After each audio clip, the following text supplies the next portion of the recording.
Bayes' rule. All right, so this is a really famous and very important rule. You all have to know this. You have to know this. You have to know this. There are going to be problems where you apply this on your exams for sure. Given events A and a bunch of disjoint events that partition the whole space, just like we had before in total probability, we have blah, blah, blah, blah, blah, all of this. Okay, let's see what that means. We can sort of see what that means as we prove it here. Okay, so first of all, note that what we have here is an expression for one of these events. It could, it doesn't have to be E1. It could be E5, and then replace the ones with fives. Okay, but if I want to know, if I say given this information, given that A has occurred, if I want to know the chance that this that this event up here in the partitioning has occurred, I can express it this way. Okay, so it's going to help us again, I think, to draw a picture here, and A, B, C, D, F.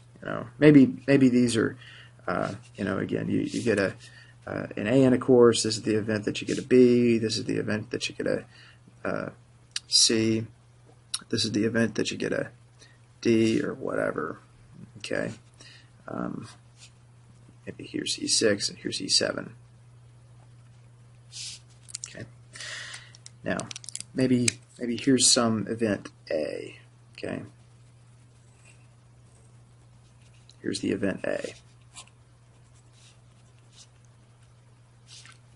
Now, what I want is I want to be able to write down an expression for the probability that E1 occurs given that A occurs. Okay. So given that my magic dart has landed somewhere in this region with the red boundary, what's the chance that E1 has occurred?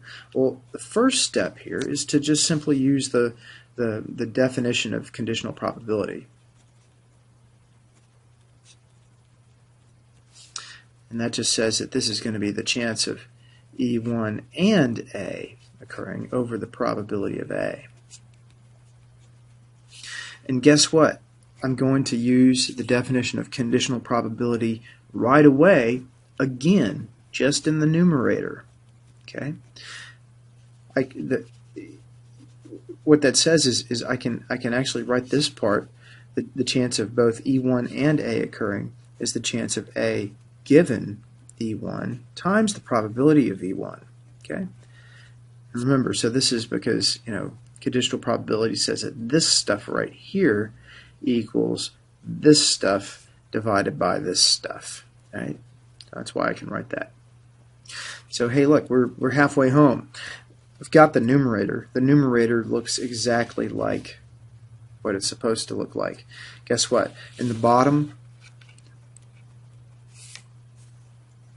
we just apply the law of total probability, LTP, the law of total probability. That's all you do there.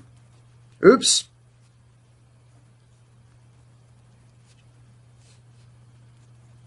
See if we can make this work.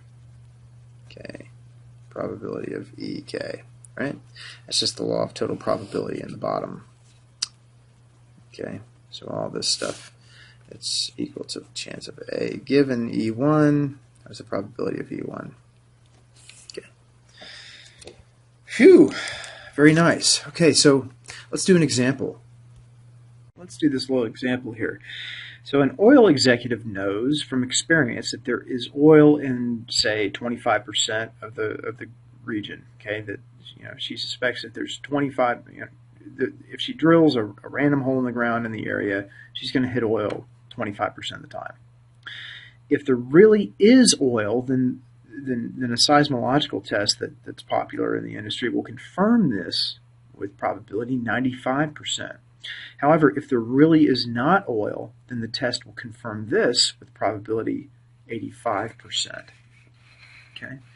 if the test, so let's say you order this test and you run this test and the test turns up positive for oil, then what is the chance that there really is oil in the ground, right? That's what you want to do. You want to run the test, see what the test says, and then decide whether or not to drill for oil.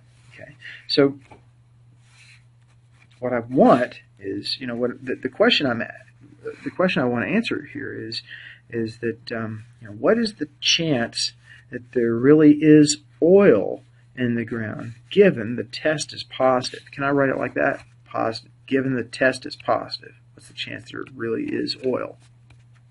Okay, so so whenever I have a conditional probability problem to solve, I always think about two things immediately. Number one is the definition of conditional probability. Sometimes you can just apply that and be done with it. The second thing I think of is Bayes' rule. Okay, this is important. Okay, so turns out we're going to need Bayes' rule here for this. So Bayes' rule says I can rewrite this as the chance of what? Like that. It says in the numerator, you flip them across the bar. You take the information part and put it over in the event of interest part and vice versa, and then multiply by the chance of the information part here. And now I'm going to divide all that by the chance of, guess what? Just repeat the top part. And then plus, now cycle through the information part here,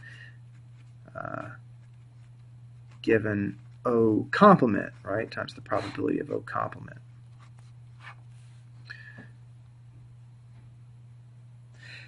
This problem is easy because when I partition the sample space, what I want to know, the events that I'm partitioning are on whether or not there's oil in the ground.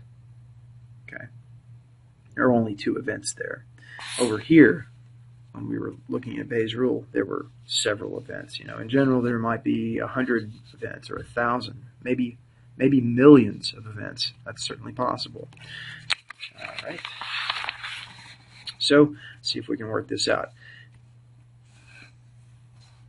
Given there's oil in the ground, what's the chance that the test is positive? 85%, boys and girls. Now, what's the chance that there's oil in the ground?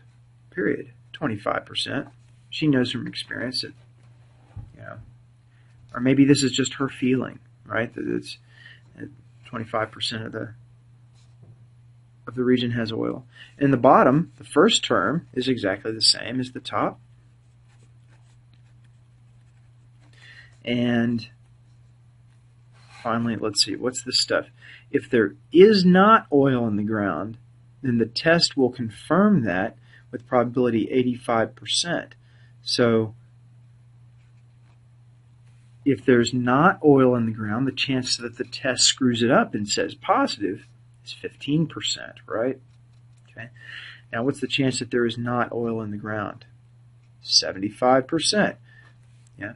So here and here, I've applied the rule for complements twice.